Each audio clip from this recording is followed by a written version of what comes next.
have a lot of news circulating around in the Nintendo world regarding the new Nintendo console that people are saying they know are going to come out. There's a lot of people saying, oh, it's definitely coming out, oh, it got pushed, oh, this, oh, that. How do we know that? We don't really know that. No one actually knows that, but people are saying they do. But it does make sense. So, you do have to realize it's really difficult to go on the internet now without hearing rumors about the next Nintendo console and the games that are going to come out alongside it.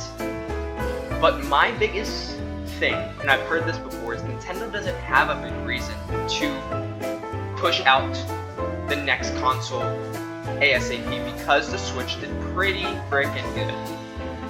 It sold over 139 million copies, and Nintendo's no longer facing the same panic that they did over the Wii U, which did not even reach 14 million copies.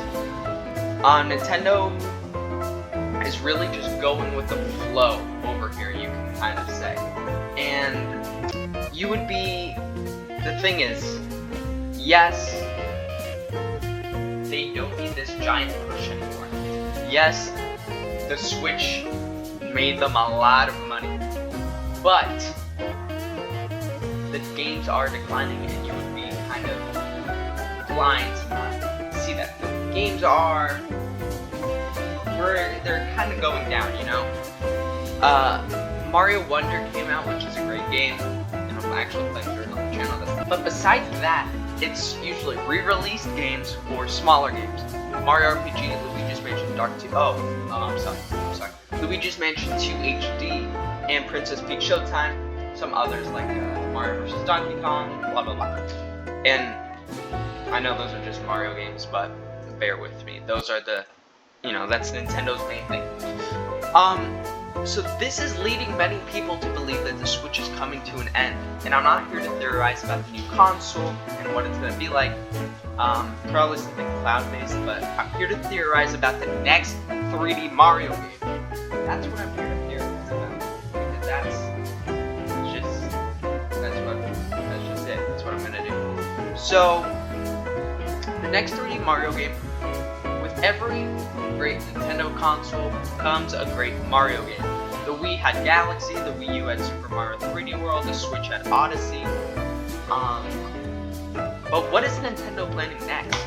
To ponder Nintendo's logic, we must look at an odd release, Bowser's Fury.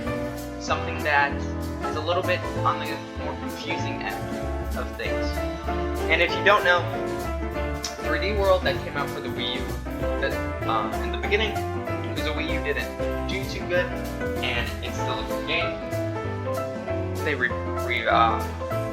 repackaged it, you could say, and pushed it out on the Switch. But with it, they also included a very short experience called Bowser's Fury. And Bowser's Fury is something that takes a weird, different approach.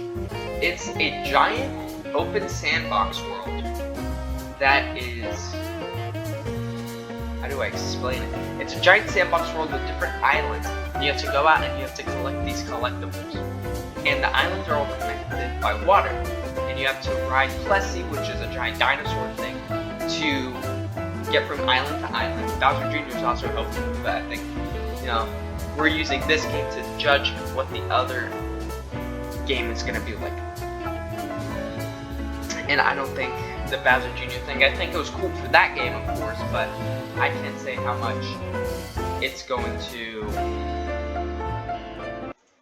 go over to, the future Mario. It would be a little weird for them to reuse that again. And also they had a timer effect for Bowser. Now again, there's some things that I don't think are going to be in the next 3D Mario game. I think you have to take some things like, will this make sense in another one? Or like, would this really be something that they would transfer?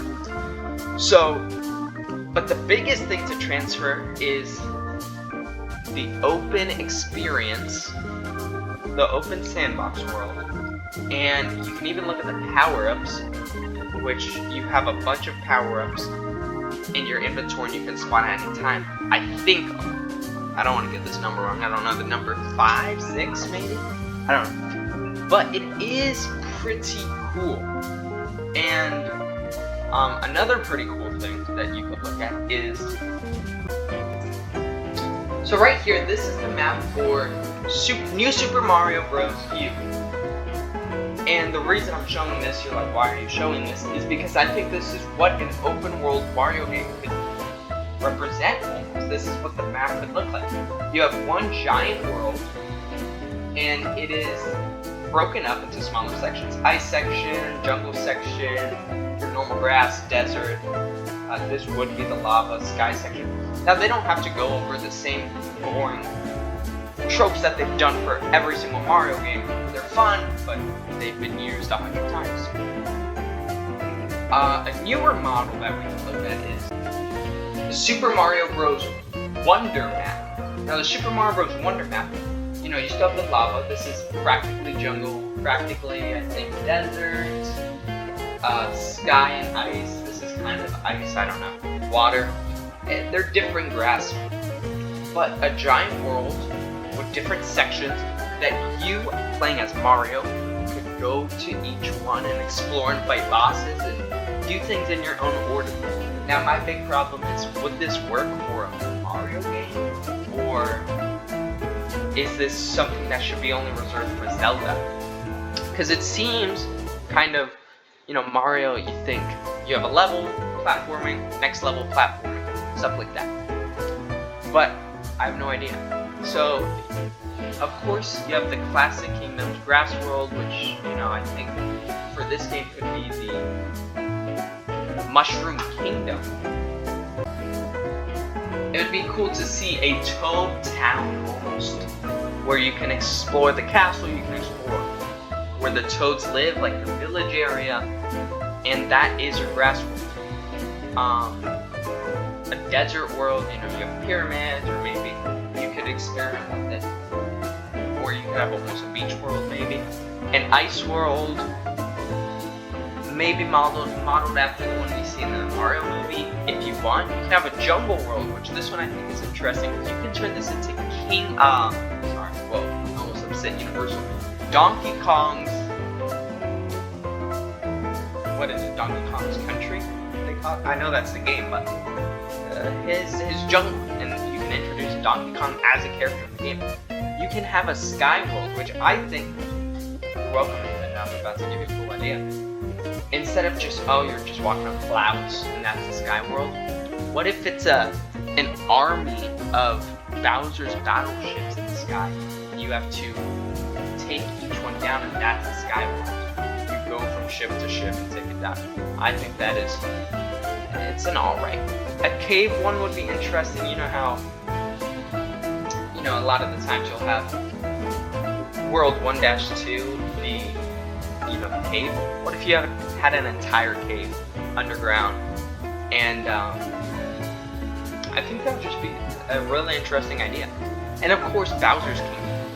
Now, I didn't want to go right out and say, oh, Lava Kingdom, because for the 3D games, Nintendo kind of seems to be not moving away from that, but sort of moving away from that. We see that trope less and less. And I'm hoping they can come up with something creative for this one, because for Bowser's World they have, you know, in Super Mario 64, it wasn't a lava world, but a weird dark pit sort of thing, and then, you know, so long gay Bowser. Super Mario Sunshine, a floating bath? I don't even know. Super Mario Galaxy Space, of course. Super Mario 3D World had like a carnival theme almost, I guess you could call it. Super Mario 3D Land, I guess that was a lava world, but, you know, whatever. And Super Mario Odyssey had that Japanese themed world and the moon base, and it was like, that was pretty cool. So, they don't have an aversion to doing interesting stuff with Bowser's World. They do it. They actually do those. They do those things. And so that's Bowser's World. But what about the bosses? Do we want the Koopalings? We've never seen them in a 3D Mario game. and it might be interesting, but that road may have ended after them being used in every single 2D Mario game of all time. But that's one thing. An interesting selection of bosses would be old kings that we've seen from past titles: King Boo, King Babam, Boom Boss, things like those. And they can even represent a part of the map, the whole part of the map being like a ghost town. Not like an empty town, but like an actual town full of ghosts. What about a war town, or like a kingdom that's in a war but bombs are shooting around? There's a lot of cool things that we're able to do with an idea like this. Next, I think an idea for a 3D Mario game that we haven't seen outside of Super Mario 3D World is a multiplayer co-op experience for a 3D Mario game. I think we should have a lot of characters that aren't, Mario, Luigi, Peach, Toad. That's it, end the list. Or even worse, Mario, Luigi, and 2 different types of Toads. Like, okay, we get it. But you can have Mario, of course, Luigi, Peach, Daisy, Toad, Yoshi, Wario, Waluigi, Donkey Kong. And maybe characters you haven't seen, like new characters fresh from this game. Now, I know it's a lot of characters, but we got a lot of characters in a game like Wonder. In Wonder we got, hold on, let me try to count. Well, you got free skins, so I'm just going to count the individual ones. Mario, Luigi, Toad, Toadette, Peach, Daisy, Yoshi, Nabbit. That's a decent amount of characters. And they all played the same in that game, which is... I wasn't disappointed, I still liked it. It's still a tremendous game. And I actually did not hear that complaint that much. But the reason they did that, I think, is because they had the badges, and just, you have like 100 badges. I know, it wasn't 100. But you have like 100 badges, and you have 10 characters, and each character is different. They would play differently with the badges. It would be very complicated, so I know why they did that. But in this game, you could have Mario's the balance character, Luigi's high jump, Peach's float, Daisy. I don't know, what is something that Daisy does? Okay, what is this song? Okay. Daisy, let me think. What would be a cool power-up for Daisy? That's actually an interesting question. But, I don't know. Toad has speed. The flutter jump for Yoshi, maybe. Wario is... I don't know. Wario and Donkey Kong are both these strength characters. Things like that. You could kind of just play around with that. I don't know. And also, there's a lot of power-ups. Why don't we get more power-ups? And Odyssey kind of replaced power-ups with the copying? No. It's not copying. This isn't Kirby. What did they call those? The, you know what I'm talking about. Those things. But, consider the following. Call me Bill Nye, because I'm about to consider the following. Fire flower, ice flower, super leaf, penguin suit, frog suit, elephant, apple, cat suit, maybe? Hammer suit. What are some other power-ups? Think about it. And I think it would have to be more mainstream, not like the bee, mushroom, even though that'd be cool to see. I don't know. You can maybe even have the acorn suit, just suits like that, propeller suit. That's a lot of flying suits, but still cool to see. I just think there's a lot of potential, and I'm actually very excited to see where they're gonna go with this. Because definitely, though I don't believe that the people who claim to know when the Switch are coming out are right, I do think that the next time we see a 3D Mario game that's new, it's going to be on the next Nintendo console. And that is something to look forward to. So, thank you for watching. Please like and subscribe. And remember, we're all kings and queens. See you in the next one.